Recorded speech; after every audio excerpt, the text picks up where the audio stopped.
வணக்கம். நான் Thiruvengadam Hindusthan college of science and காமர்ஸில் ஃபர்ஸ்ட் இயர் பிகாமில் படிக்கிறேன். இப்போ நான் கொடுக்க போகிற ரிவ்யூ என்னன்னு பார்த்தீங்கன்னா, காலத்தை இசைத்த கலைஞன், அதாவது இளையராஜாவை வந்து இசையுலகில் என்ட்ரி ஆனதுலேருந்து 80வது வயசு, அதாவது இப்போ கரண்ட்டில் இருக்க பீரியட் வரைக்கும் அவர் என்னென்ன பண்ணியிருக்காரு, என்னென்ன டெவலப் ஆகியிருக்காரு, என்னென்ன அந்த சாதிப்புகள் நடந்திருக்கு அவருக்கு அப்படின்றத பற்றி இந்த புக்கில் சொல்லியிருக்காங்க.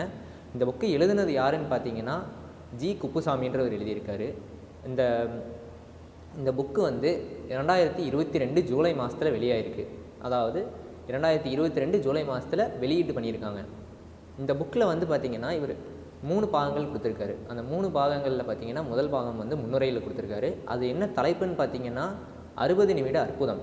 அதாவது இளையராஜாவோட நிறைய பேருக்கு வந்து இந்த சந்திப்புகள் வந்து ஏற்படுறதுக்கு காத்துக்கிட்டு இருக்காங்க. ஏன்னா அவர் அவ்வளோ பெரிய லெஜண்ட்னே சொல்லலாம். இந்த இளையராஜாவோட இவருக்கு ஒரு மீட்டிங் ஏற்பாடு நடந்திருக்கு. அந்த மீட்டிங்கில் வந்து பார்த்திங்கன்னா இந்த புக்கு எழுதுனதுக்காக இளையராஜா இவரை வாழ்த்துறக்கு, அதுக்கப்புறம் இவர்கிட்ட இந்த புக்கு நல்லா இருக்குது அப்படிங்கிறதுக்காக ஒரு மீட்டிங் ஏற்பாடு நடந்திருக்கு. அந்த மீட்டிங்கில் என்னென்ன அற்புதங்கள் நடந்துச்சு, இவர் என்னென்ன வியப்பாக பார்த்தாரு அப்படின்றத பற்றி முன்னுரையில் கொடுத்துருக்காங்க. இந்த புக்கோட இந்த முன்னுரையோட முடிவில் என்ன கொடுத்துருக்காங்கன்னா, இந்த குப்புசாமின்றவர் வந்து 2 பேர்த்துக்கு நன்றி சொல்லியிருக்காரு. எதனாலன்னா, இந்த மீட்டிங் ஏற்பாடுபடுத்தி கொடுத்த ஒருத்தருக்கும் அப்புறம் இந்த புக்கு எழுதுறதுக்கு உதவியாக இருந்தவருக்கும் நன்றி சொல்லியிருக்காங்க. அந்த 2 பேர் யாருன்னா, நான் கதிர்வேலுன்றவரும் இன்னொருத்தர் அரவிந்தன்றவரும். இவங்க 2 பேர்த்துக்கும் நன்றி சொல்லியிருக்காரு. இதோட முன்னுரை முடியுது. அதுக்கப்புறம் என்ன அதிகாரம்னு பார்த்தீங்கன்னா, சங்கீத பிரவாகத்தின் நதி மூலம். இதில் என்ன கொடுத்துருக்காருன்னா, இந்த அதாவது அந்த காலத்தில் வந்து பார்த்திங்கன்னா நம்ம கேவி மகேந்திரன் அப்புறம் எம்எஸ்வி இவங்க 2 இசைக்கலைஞர்களும் இணைஞ்சு தான் தமிழில் வந்து தமிழ் இசையில் வந்து கொஞ்சம் ஃபேமஸான பாட்டு எழுதிட்டு இசையமைச்சிட்டு வந்துட்டு இருந்தாங்க. இந்த இதில் என்னென்னு பார்த்தீங்கன்னா, ஒரு சில காலகட்டத்துக்கு அப்புறம் நம்ம கேவி மகாதேவன்றவர் வந்து பார்த்திங்கன்னா இந்த தெலுங்கு படத்தில் வந்து இசையமைக்கிறதுக்காக மூவ் ஆகிட்டார். அதுக்கப்புறம் எம்எஸ்வி மட்டும் தனியாக நின்று நம்ம தமிழ் இசை உலகில் வந்து பாடல் அமைச்சிட்டோம். அதுக்கப்புறம் கொஞ்சம் இந்த மாதிரிலாம் பண்ணிகிட்டு இருந்திருக்காரு. அதுக்கப்புறம் இந்த சில இசையமைப்பாளர்களெல்லாம் இருந்திருப்பாங்க. அவங்கெல்லாம் வந்து பார்த்திங்கன்னா எக்ஸாம்பிளுக்கு இந்த விஜய் பாஸ்கர் அப்புறம் இந்த மாதிரி இருக்கவங்க எல்லாருமே வந்து பார்த்திங்கன்னா புதிய இயக்குநர்கள் கூட இணைஞ்சு இந்த மாதிரி இசையமைக்க ஆரம்பிச்சிட்டாங்க. அதுக்கப்புறம் இவங்க யாருக்குமே ஒரு விஷயம் தெரியல. என்னன்னு பார்த்திங்கன்னா, அந்த காலகட்டம் வந்து ஒரு புதிய கதாநாயகன், அதாவது புதிய நாயகன் யாருன்னு பார்த்தீங்கன்னா நம்ம இளையராஜா. அவரோட என்ட்ரி வரக்கான நேரங்கிறது யாருக்குமே தெரியல. அதை தெரிஞ்சுக்கிறதுக்கே உங்களுக்கு 40 வருஷம் கழித்து போச்சு. அந்த இதில் என்னன்னு பார்த்தீங்கன்னா, ஒரு அருணாச்சலம் அப்படின்ற ஒரு தயாரிப்பாளர் இருக்கார். அந்த தயாரிப்பாளருக்கு தான் இளையராஜாவோட முதல் வாய்ப்பு கிடச்சிருக்கு படம் எடுக்கிறதுக்கு. அந்த இதில் என்னன்னு பார்த்தீங்கன்னா, இளையராஜா வந்து ஒரு ஹார்மோனி அப்புறம் இவர் மட்டும்தான் வந்து ஒரு பாட்டு எழுதி கொடுத்துட்டு இசையமைச்சு கொடுத்துட்டு போயிருக்காரு. அந்த படமே பார்த்திங்கன்னா நல்ல ஃபேமஸாக ஹிட் ஆகிருந்திருக்கு. அதே போல் பார்த்திங்கன்னா நம்ம அடுத்து வர படத்துலலாம் பார்த்திங்கன்னா பாடல்களுக்காகவே படம் இருந்தாலும் இந்த படத்துக்காகவே ஹிட்டான படம் என்னென்னு பார்த்தீங்கன்னா அன்னக்கிளின்ற படம். அந்த படத்தில் வந்து பார்த்திங்கன்னா இந்த கிராமமும் கிராமத்து மக்களும் அதில் ஏற்படுற துன்பங்களும் இன்பங்களும் எல்லாமே வர்ணித்து சொல்லப்பட்டிருக்கும். அந்த படமே கொஞ்சம் நல்ல படமாக இருந்திருக்கு. இதுக்கப்புறம் என்ன நடக்குதுன்னு பார்த்திங்கன்னா, நம்ம கேவி மகாதேவனும் எம்எஸ்வியும் ஒன்றா இணைஞ்சு இசையுலகில் அந்த பலவிதமான இசைகளை கொடுத்து வந்துட்டு இருந்தாங்க. அந்த டைமில் பார்த்திங்கன்னா நம்ம இளையராஜாவோட என்ட்ரி வருது. அந்த என்ட்ரியில் என்னென்னு பார்த்தீங்கன்னா, இளையராஜாவுக்கு வந்து இந்த எந்த பாடலோட வரிகளும் தேவைப்படல. அவருக்கு என்ன தேவைன்னா ஒரு நல்ல இசை, பின்னணி இசை இந்த மாதிரி இருந்தால் மட்டுமே போதும். அவரோட அந்த இசைக்காகவே பல எழுத்தாளர்கள் வந்து பாடல் அமைச்சாங்க. அந்த பாடல் வந்து அந்த இசைக்காகவே செம ஹிட்டாச்சு அப்படின்னு இவர் சொல்லியிருக்காரு. யார்? குப்புசாமின்றவர் சொல்லியிருக்காரு. அதுக்கப்புறம் என்னென்னு பார்த்தீங்கன்னா, நம்ம இளையராஜாவோட திறமை வந்து என்னென்னு பார்த்தீங்கன்னா, நார்மலாகவே ஒரு ஹார்மோனி அப்படின்ற இசைக்கருவியை வச்சு ஒரு பாடலுக்கான இசை கோர்த்து கொடுத்துருவார். அந்த பாடல்கள் எல்லாமே ரொம்ப அருமையாக இருக்கும். அதுக்கப்புறம் என்னென்னு பார்த்தீங்கன்னா, நம்ம இளையராஜா மேலே ஒரு ட்ராபேக் இருக்கும். அதாவது என்னென்னா, இவர் வந்து நார்மலாகவே எந்த ஒரு இசைக்கலைஞர்களை பார்த்தாலும் மதிக்க மாட்டார், ஒழுங்காக பேச மாட்டார், இந்த மாதிரி இருக்கும். ஆனால் இவரோட முக்கியமான நோக்கம் இவரோட வாழ்க்கையில் என்னதான் இருந்துச்சுன்னு பார்த்தீங்கன்னா, ஒரு நல்ல பாடல் எடுத்துட்டால் அந்த பாடலுக்கான இசையும் பின்னணி இசையும் அமைச்சு கொடுக்கறதே இவரோட முக்கிய நோக்கமாக இருந்துச்சு. அந்த 2மே பார்த்தீங்கன்னா ஒரு நாணயத்தோட 2 பக்கங்களாக இவர் கருதிட்டு வந்தார். இதுக்கப்புறம் என்னென்னு பார்த்தீங்கன்னா, நம்ம இளையராஜாவோட என்ட்ரிக்கு முன்னாடி வந்து நம்ம தீம் மியூசிக் அப்படின்ற ஒன்றை கேள்விப்பட்டிருக்க மாட்டோம். அதாவது தீம் மியூசிக் அப்படின்னு சொல்கிறாங்க. இந்த தீம் மியூசிக் வந்து எப்போ இளையராஜா கோர்த்து கொண்டு வந்தாருன்னா 16 வயது நிலை அப்படின்ற படத்தில் கொண்டு வந்திருக்காரு. இந்த 16 வயது நிலை படத்தில் இந்த மயிலோட காதலை வெளிப்படுத்துறதுக்கு ஒரு குழலோசை ஏற்பட்டிருக்கும், அதாவது புல்லாங்குழல் ஓசை. அந்த ஓசை மூலமாக இந்த தீம் மியூசிக்ன்றது வந்திருக்கு. அதுக்கப்புறம் என்னென்னு பார்த்தீங்கன்னா, நம்ம இளையராஜா இசைச்ச அந்த ஒரு சில படங்களுக்கு பாடல் இசையமைச்சு கொடுத்துருப்பாரு. அந்த படம் என்னெல்லான்னு பார்த்தீங்கன்னா, நம்ம உதிரி பூக்கள், அதுக்கப்புறம் இந்த ராமன் ஆண்டாலும் ராவணன் ஆண்டாலுங்கிற அந்த பாட்டு ஒன்று இருக்கும். அதுக்கப்புறம் முள்ளும் மலரும் அப்படின்ற ஒரு படத்தில் ஒரு பாடல் நல்லா இருந்திருக்கும். இது எல்லாமே இவர் இசைச்ச ஒரு நல்ல பாடல்கள் அப்படின்னு சொல்கிறாங்க. அதுக்கப்புறம் பார்த்தீங்கன்னா, நம்ம பாரதி ராஜா பக்கம் வந்தோம்னா, இவர் பாரதி ராஜாவுக்கு ஒரு பெரிய ஒரு ஹெல்ப்ஃபுல்லாகவே இருந்திருக்காரு. அதாவது என்னென்னா, பாரதி ராஜா வந்து ஒரு பல கதாபாத்திரங்கள் ஒன்றா நடிக்க வச்சு ஒரு படம் எடுத்திருக்காரு. அந்த படம் என்னென்னா நிழல்கள் அப்படின்னு ஒரு படம் வந்துச்சு. அந்த படத்தில் இந்த பல கதாபாத்திரங்களுக்கு வந்து இசையமைச்சு அந்த கதாபாத்திரங்களோட அந்த எக்ஸ்ப்ரெஷன்ஸ், ஃபீலிங்ஸ் எல்லாமே வந்து அந்த மியூசிக் மூலியமாகவே இவர் கொண்டு வந்தார். அதுவே இவர் வந்து ஒரு பெரிய முயற்சின்னே சொல்லலாம். அந்த முயற்சியுமே வெற்றி அடைஞ்சது. அடுத்து என்னன்னு பார்த்தீங்கன்னா, இளையராஜா அவரோட 70வது வயசில் ஒரு சில நிறையா இயக்குநர்களுக்கு வந்து ஹெல்ப் பண்ணியிருக்காரு.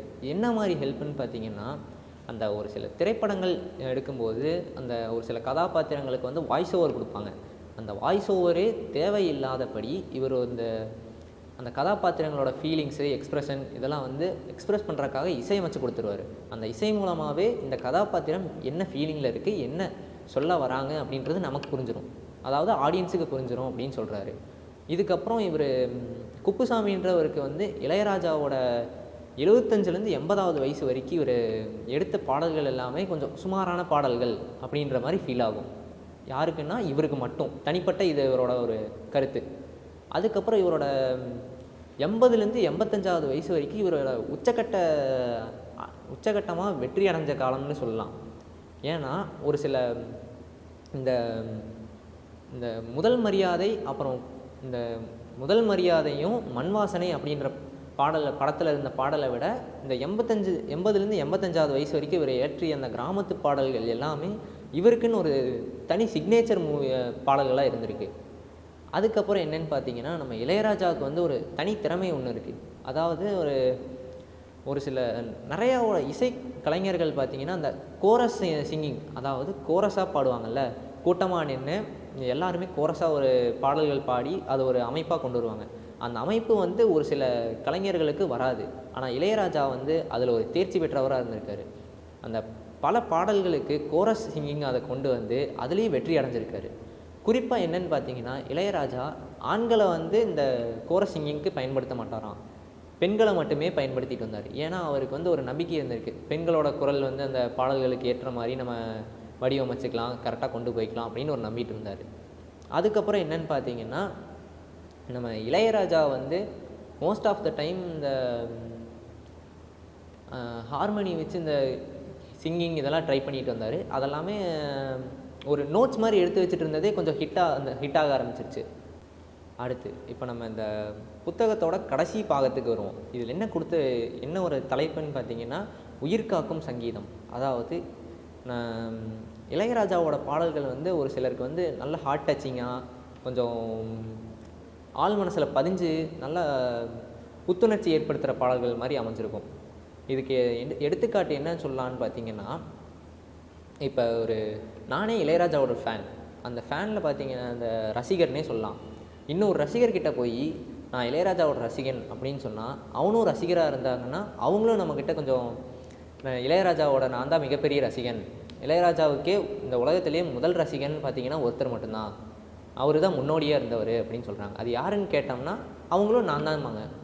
அதாவது இது மூலமாக நம்ம என்ன தெரிஞ்சுக்கலான்னா, இளையராஜா வந்து எல்லோருக்குமே பிடிச்சமான ஒரு நபர். அதாவது அவரோட பாடல்கள் மூலமாகவே எல்லாரையும் கவர்ந்துட்டு வந்தார். இசை கலையை வச்சு எல்லாத்தையும் கவர்ந்தவர்.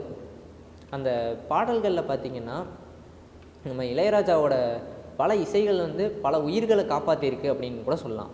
அதாவது என்னென்னா, நம்ம நிறையா வந்து இந்த துன்பத்தை அடைஞ்சிருப்போம், நிறையா அந்த டவுனான ஃபீலிங்ஸ் இருக்கும், ஒரு இதில் தோல்வி அடைஞ்சு இதுக்கப்புறம் ஏன்டா வாழணும் அப்படின்ற ஃபீல்லாம் வந்திருக்கும். அந்த டைம்லலாம் பார்த்தீங்கன்னா நம்ம இளையராஜாவோட இசைகளை கேட்கும்போது நமக்கு ஒரு புத்துணர்ச்சி ஏற்படும். இதுக்கப்புறம் நம்ம ஏதாவது சாதிக்கலான்றது தோணும். ஒரு மோட்டிவேஷனாக கூட இருந்திருக்கு அப்படின்னு சொல்கிறாங்க. அதுக்கப்புறம் என்னன்னு பார்த்தீங்கன்னா, இந்த குப்புசாமின்றவருக்கு ஒரு நிகழ்வு ஏற்படுத்தியிருக்கு. அந்த நிகழ்வு என்னன்னு பார்த்தீங்கன்னா, ஒரு பேருந்தில், அதாவது ஒரு பஸ்ஸில் வந்து ஒரு டிரைவர் போய் எல்லா பேசஞ்சர்ஸ் வச்சு ஓட்டிகிட்டு இருக்காரு. அப்படி ஓட்டிகிட்டு இருக்கும்போது என்னென்னு பார்த்தீங்கன்னா, திடீர்னு ஒரு முன்னாடி ஒரு லாரியோ ஏதோ ஒரு வண்டி வந்திருக்கு. அந்த வண்டிக்காரன் மேலே கோவப்பட்டு திடீர்னு ஏதாவது கொஞ்சம் ஆத்திரமாக பேசும்போது இந்த மாதிரி வாய் தகராறு ஏற்பட்டுருந்துருக்கு. அந்த வாய் தகராறை வந்து இவர் இன்னொரு 3வது மனிதர் ஒருத்தர் வந்து தடுத்து இந்த ஓட்டுநரை வந்து திருப்பி வண்டியில் ஏற்றி வண்டியை கிளப்புங்க அப்படின்னு சொல்லி ஏற்றி விட்ருக்காரு. அப்படி போகும்போதும் கூட பார்த்தீங்கன்னா, இந்த ஓட்டுநர் வந்து மிக கடும் கோவத்தில் இருந்திருக்காரு. வரவன் போகிறவங்களெல்லாம் திடீர்னு குறுக்க வரவனை திட்டுறாரு. வண்டியில் பேசஞ்சர்ஸ் ஒழுங்காக உட்காரலின்னா அது நின்றுட்டு அங்கேயும் இங்கேயும் நின்றுட்டு இருந்தாங்கன்னா திட்டுவார். இந்த மாதிரிலாம் பண்ணிட்டு இருந்திருக்காரு. அப்போ அந்த டைமில் பார்த்தீங்கன்னா, அந்த திடீர்னு வண்டியிலேருந்து ஒரு இளையராஜாவோட ஒரு பாட்டு ப்ளே ஆக ஆரம்பிக்குது. அந்த பாட்டை கேட்டதும் இவர் அப்படியே வாய்ஸில் அந்த கோவமெல்லாம் தணிஞ்சு ஒரு இந்த எப்படி சொல்கிறதுன்னா, ஒரு புதிய மனிதனாக வராரு. அந்த புதிய மனிதனாக வரும்போது இவர் எல்லாத்துக்கிட்டையும் தன்மையாக நடந்துக்கிறாரு. பக்கத்தில் ஒரு அம்மா குழந்தைய வச்சு நின்றுட்டு இருக்கிறத பார்த்துட்டும் இவங்க வந்து அந்த குழந்தைய முன்னாடி உட்காந்துருக்கவங்க கிட்ட கொடுத்துட்டு நீங்கள் இந்த பேனட் மேலே உட்காருங்கம்மா அப்படின்னு சொல்லி தன்மையாக உட்கார சொல்லிவிட்டு இந்த மாதிரியெல்லாம் பேசிக்கிட்டு வந்திருக்காரு. இதை பார்த்ததும் இவருக்கு நம்ம குப்புசாமின்றது ஒரு வியப்பாக ஒரு விஷயம் நடந்த மாதிரி ஃபீல் ஆகுது. நம்ம இளையராஜாவோட பாட்டில் வந்து இவ்வளவு உன்னதமாக ஒரு ஃபீலிங் இருக்கா, எல்லாருமே ஆள் மனசில் பதிகிற அளவுக்கு இருக்கா அப்படின்னு சொல்லி பார்க்குறாங்க. இதுதான் இந்த கடைசியில் உயிர்காக்கும் சங்கீதம்னு சொல்லி கொடுத்துருக்காங்க. இதோட இந்த புக்கு முடியுது. எனக்கு புரிஞ்ச வரைக்கும் நான் படித்த வரைக்கும் எனக்கு இந்த கதை ரொம்ப பிடிச்சிருந்துச்சி. இந்த இளையராஜாவோட இந்த அமைப்பு இது எல்லாமே பிடிச்சிருந்துச்சி. நீங்களும் இந்த புக்கை படித்து ஒரு சில பயன்கள் அடைவீங்க அப்படின்னு நம்புகிறேன். நன்றி.